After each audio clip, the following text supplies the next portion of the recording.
Hello, welcome back to our channel. आज हम पढ़ेंगे क्लास 10th का एक चैप्टर है पॉलिटिकल पार्टीज। वैसे ये नेम से ही पता चल जाता है, वैसे भी अभी इलेक्शन का मौसम आने वाला है, त्यौहार आ रहा है होने वाला है यूपी में मार्च में एग्जाम। एग्जाम तो आपका होगा ही, इलेक्शंस होने वाले हैं। तो उसमें इलेक्शन में सबसे इम्पोर्टेंट रोल कौन प्ले करता है? पॉलिटिकल पार्टीज करती हैं। तरह तरह के आपको बताएंगे कि हम ये करेंगे, हम ऐसा कर देंगे, आप हमको वोट देंगे, हम एम्प्लॉयमेंट देंगे आपको। तो ये काम पॉलिटिकल पार्टीज क्यों करती हैं? क्योंकि उनको जीतना होता है इलेक्शंस में, पहली चीज है। तो सबसे पहला ये होता है क्या पॉलिटिकल पार्टीज होती क्या है? पॉलिटिकल पार्टीज क्या होती हैं? तो पॉलिटिकल पार्टीज क्या होता है? पॉलिटिकल पार्टीज एक ग्रुप ऑफ पीपल होते हैं जो कि एक साथ आते हैं, who come together to contest election and held power in the government। ठीक है, एक साथ आते हैं, कंटेस्ट करते हैं, इलेक्शंस को कंटेस्ट कराते हैं और बाद में जो उनमें जीतता है वो क्या करता है? गवर्नमेंट उसकी बनती है, मतलब वो पावर उसके पास हो जाती है। ये हो गया पॉलिटिकल पार्टीज। ये चीज हो गया। क्या ऐसा नहीं हो सकता कि पॉलिटिकल पार्टीज ना हो? क्या जरूरी है पॉलिटिकल पार्टीज का होना? पॉलिटिकल पार्टीज का होना जरूरी है। एक कंट्री के डेवलपमेंट के लिए बहुत ही वाइटल रोल प्ले करता है पॉलिटिकल पार्टीज। पहली चीज तो इलेक्शन को कंटेस्ट कराता है। दूसरी चीज क्या है? जो पॉलिटिकल पार्टीज होती हैं वो लोगों के सामने अलग अलग डिफरेंट पॉलिसीज और प्रोग्राम्स को रखते हैं, ठीक है, ताकि क्या और वोटर्स उनको चूज कर सके उनमें से, ठीक है। और क्या करता है? जितने भी ओपिनियंस होते हैं उनको रिड्यूस करती है पॉलिटिकल पार्टीज, ठीक है। कुछ को सपोर्ट मिलता है, कुछ को नहीं मिलता है। तो ये डिपेंड करता है हमारे ऊपर, क्योंकि क्या यहाँ पे हम जो पीपल है उसको राइट होता है चूज करने का पॉलिटिकल पार्टी किसको वो पसंद करना है, किसको नहीं पसंद करता है। तो दूसरी चीज क्या है कि एक डिसिसिव रोल प्ले करती है पॉलिटिकल पार्टीज। किस लिए? कंट्री में लॉ बनाने के लिए। क्योंकि आपको पता है लेजिस्लेचर क्या करता है? लेजिस्लेट करता है, लॉ को बनाता है। एमपीज और एमएलएज, आपको पता है पार्लियामेंट्री फॉर्म ऑफ गवर्नमेंट में हमारे इंडिया में है ना, वो लेजिस्लेचर, एग्जीक्यूटिव, जुडिशरी, 3 फॉर्म में डिवाइड है। तो सबका क्या है? अलग अलग काम है। लेजिस्लेचर का काम क्या होता है? एमपीज और एमएलएज क्या करते हैं? लॉज बनाते हैं। इम्प्लीमेंट करने का काम एग्जीक्यूटिव का है। बाद में जुडिशरी देखता है क्या चीज कंट्री के अंदर क्या चीज चलो, उस पर डिसीजन लेने का वो होता है। तो पॉलिटिकल पार्टीज क्या करती हैं? एक इंपॉर्टेंट रोल, एक डिसिसिव रोल प्ले करती हैं लॉज बनाने के लिए कंट्री के अंदर, ठीक है। साथ में पार्टीज फॉर्म होती हैं और गवर्नमेंट रन करती है। अगर एक पार्टीज ना फॉर्म हो, एक वैसे बिना पार्टी के का कंट्री नहीं चल सकती कैसे चलेगी? चल ही नहीं पाएगी, ठीक है। तो पॉसिबल नहीं हो सकता है, ठीक है। हमारी चॉइसेस को देखना है वैसे, ठीक। तो ये सब जरूरी होता है, ये फंक्शंस हैं और इम्पोर्टेंस है एक पॉलिटिकल पार्टीज की, ठीक है। अब कोई जरूरी है, जो इलेक्शंस होते हैं तो क्या दोनों पार्टी जीत सकती हैं या सारी पार्टी जीतेगी? जीतेगा कोई एक ही जीता है, जिसकी जो सरकार बनाता है, जिसकी गवर्नमेंट होती है। तो जो हार जाता है अपोजिशन, जो दूसरा जो होता है एक मेजोरिटी में हो जाता है, मेजोरिटी वाला जीतता है, ठीक है।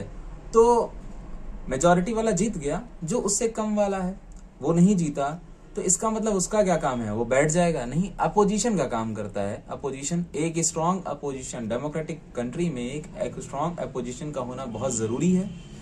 क्योंकि अगर अपोजिशन नहीं होगा तो कोई डेमोक्रेसी उतनी अच्छी नहीं रहेगी। कहा जाता है कि हेल्दी डेमोक्रेसी के लिए स्ट्रांग अपोजिशन होना बहुत ही जरूरी है।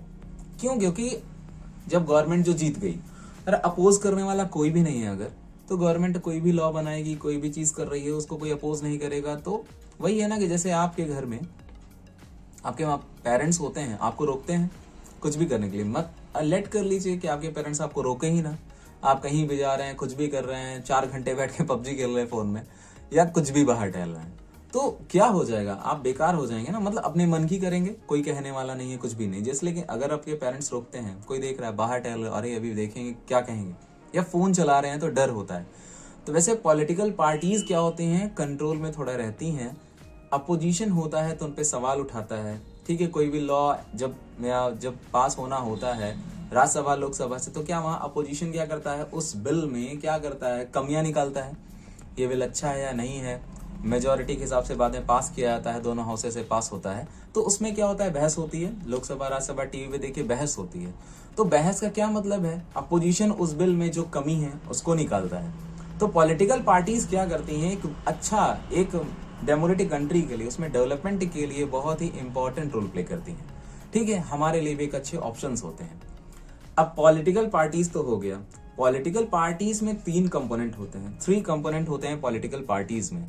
ठीक है, there are 3 components in the political party. First क्या होता है, लीडर, जिसके पीछे सब चलते हैं। अब हर वैसे भी हर सबका अलग अलग लीडर्स होते हैं। कोई किसी लीडर को पसंद करता है, कोई बीजेपी को पसंद करता है, कोई कांग्रेस को, कोई सपा को, सबकी अलग अलग चॉइसेस हैं।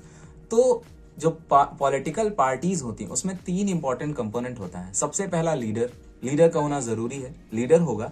उसके बाद आपके एक्टिव मेंबर्स होते हैं, ठीक है, जो उस पार्टी में एक्टिव होते हैं। जैसे एक समझने के लिए कार्यकर्ता जो होता है, पार्टी के लिए काम करता है, पार्टी की आइडियोलॉजी को स्प्रेड करता है, लोगों को कनेक्ट करता है।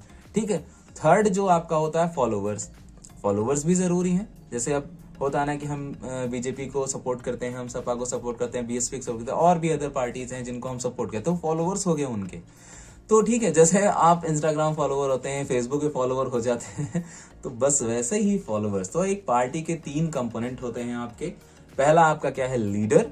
सेकंड आपका क्या है, एक्टिव मेंबर्स। और थर्ड क्या है आपका क्या है, फॉलोवर्स। ये 3 इंपॉर्टेंट कंपोनेंट हैं आपके किसी भी पॉलिटिकल पार्टी के लिए। ठीक है, अब बात यह है कि कितनी तरह की पार्टीज बन सकती हैं, किसी भी कंट्री में कितने तरह की पार्टी बन सकती हैं। How many party should we have.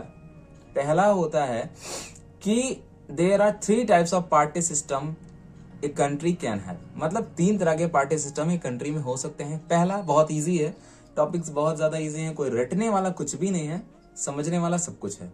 China हम लोग बचपन से बहुत दिन से पढ़ते आ रहे हैं चाइना के बारे में, या वहां पे बोलते हैं, वहां पे अभी एक दिन पहले मैंने शॉर्ट्स में एक वीडियो डाला था, डेमोक्रेटिक कंट्री क्यों नहीं है चाइना, वाई। तो बेसिक पहला है 1 पार्टी सिस्टम। पहला जो सिस्टम है, एक कंट्री में 3 तरह के पार्टी सिस्टम हो सकते हैं। पहला सिस्टम है पार्टी सिस्टम, 1 पार्टी सिस्टम, या उसको सिंगल पार्टी सिस्टम भी बोल सकते हैं। तो वैसे नाम से ही समझ में आ रहा है, जहां पे एक ही पार्टी होगी, जिस कंट्री में सिर्फ 1 पार्टी होगी, कोई दूसरी पार्टी नहीं होगी, और वही पार्टी गवर्नमेंट को रन करती है। ठीक है, जस्ट लाइक एग्जाम्पल चाइना आप देख लो, वहां कम्युनिस्ट पार्टी, कोई दूसरी पार्टी नहीं है। और अगर वहां कोई अगर पार्टीज हैं भी, तो वो क्या करती हैं, जो कम्युनिस्ट पार्टी उसको सपोर्ट करती हैं। मतलब कुल मिला के आप किसी भी पार्टी को चूज करेंगे, सरकार बनेगी सीसीपी की, कम्युनिस्ट पार्टी की ही बनने वाली है। तो ये हो गया तो आपका फर्स्ट पार्टी सिस्टम। सेकंड जो है वो 2 पार्टी सिस्टम है। 2 पार्टी सिस्टम में क्या हो गया, मतलब जहां पर 2 मेन पार्टियां होती हैं, 2 मेजर पार्टीज होती हैं, उसको बोलते क्या है, 2 पार्टी सिस्टम। मतलब 2 ही मेन पार्टीज होंगी। आपका एग्जांपल सबसे बेस्ट देखो, यूएस है आपका, वहां पे एक रिपब्लिक एक डेमोक्रेट्स, ठीक है, और कोई कैंडिडेट एक बार रिपब्लिक का कैंडिडेट होता है, डेमोक्रेट का, 2 ही, मतलब 2 मेन पार्टीज होती हैं, और भी होंगे लेकिन क्या होता है, जो सबसे जरूरी वहां 2 ही पार्टी सिस्टम होगा। उन्हीं 2 पार्टीज में से किसी को मेजोरिटी मिलती है। ये 2 पार्टी सिस्टम हो गया। अगर इंडिया की बात करें, हमारे यहाँ तो बहुत सारी पार्टियां हैं, रोज ही नई कुछ ना कुछ पार्टियां बनती रहती हैं। तो थर्ड आपका होता है मल्टी पार्टी सिस्टम। ठीक है, अब क्या होता है मल्टी पार्टी सिस्टम में, क्या होता है, कई सारी पार्टीज होती हैं, ठीक है, वो पावर के लिए कंपीट करती हैं, कंपटीशन करती हैं, पावर हमको चाहिए। तो इंडिया क्या है, एक मल्टी पार्टी सिस्टम है। यहाँ बहुत सारी पार्टीज होती हैं। उन पार्टीज में से, ठीक है, उन पार्टीज में से कोई एक जीतता है, जिसके पास क्या पावर आती है। ठीक है, समझ में आ गया। तो वही चीज होती है कि मल्टी पार्टी सिस्टम, जहां पे ज्यादा पार्टीज होती हैं और हर कोई इलेक्शन में आराम से इजिली फाइट करता है एक दूसरे के साथ।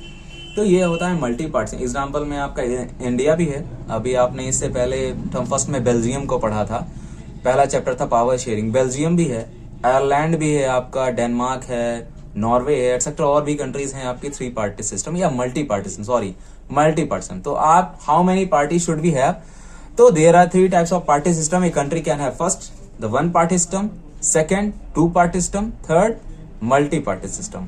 ये 3 तरह के आपके होते हैं। ठीक है, इतनी चीज हो गई। ये आज आपका टॉपिक था इलेक्शन, पॉलिटिकल पार्टीज के फंक्शन क्या होते हैं, उनकी नेसेसिटी क्यों है, ये हो गया। और आपका है कि एक कंट्री में कितने तरह के पार्टी हो सकती है, किसी भी कंट्री में, जितनी भी कंट्री में पार्टी सिस्टम कितने तरह के हो सकते हैं। बेसिकली 3 टाइप के पार्टी सिस्टम हो सकते हैं। ठीक है, सिंगल पार्टी या 1 party system, 2 party system, multi party system. ठीक है, और आपका जो इलेक्शन कमीशन होता है, आपको पता है इलेक्शन से रिलेटेड जो भी काम होता है, चुनाव से रिलेटेड जितने भी वर्क होते हैं, ये आपका इलेक्शन कमीशन करता है, यू नो दैट। और ये आर्टिकल 324 में आता है इलेक्शन कमीशन। तो इलेक्शन कमीशन का क्या काम होता है, वो क्या करता है, पॉलिटिकल पार्टीज के लिए क्या काम करता है, उसका क्या काम है, ये आपको नेक्स्ट वीडियो में आपको बताऊंगा मैं। और जो भी कंफ्यूजन है आपका इस आज के टॉपिक से रिलेटेड, उसको कमेंट सेक्शन में जरूर पूछिए। वीडियो को लाइक करिए, कमेंट करिए एंड डू शेयर।